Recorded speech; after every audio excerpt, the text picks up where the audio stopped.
I'd like to zero in on the 12,000 deaths due to motor accidents per year.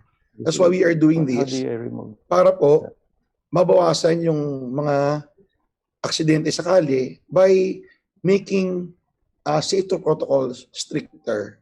Ito ang pambungad na salita ni Pampanga 2nd District Representative Deputy Majority Leader Mikey Arroyo sa buti ng roadworthiness test na programa ng DOTR-LTO. May personal na hugot ang mambabatas kung bakit umano niya ito sinusuportahan. Dahil mismong siya ay nabiktima ng road crash at ang di umano'y ugat ng problema ay ang mechanical o roadworthiness ng behikulong sinasakyan ng kanyang nakabanggaan.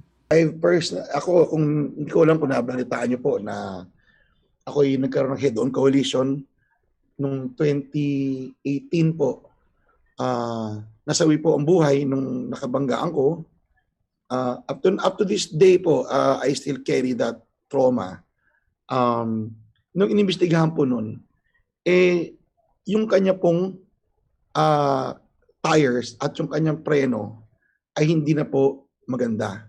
Ayon kay Arroyo, kung noon pa sana umano ay mayroon ng maayos na motor vehicle inspection para sa roadworthiness, paniwala ng mambabatas ay nakaligtas sana ang nakabanggaang tsuper. So siguro kung siya po ay dati nasa ilalim sa MBIC, hindi po mangyayari aksidente yun dahil ma-stricto po ang mga standard ng MBIC.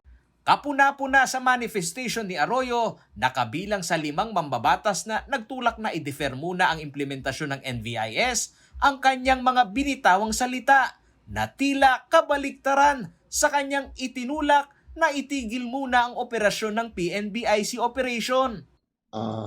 So I'm actually appealing to the DOTR to fast track already the implementation. Yung mga nabigyan nyo na ng permit, sana po matulungan ninyong makapag-operate na sila. That's it, Mr. Chair. Is that all, Your Honor? Yes, Thank you sir. so much, the Honorable Macapagal Arroyo. Samantala, kasabay ng pag-usisa ng Senado sa investigasyon ng NVIS project, kasama sa kanilang sinisiyasat ay kung sino ang mga may-ari ng PNBIC na mabilis na nakapag-operate sa bansa sa kabila ng kakulangan ng mga ito ng public consultation. Paulo G. Santos, CLTV News.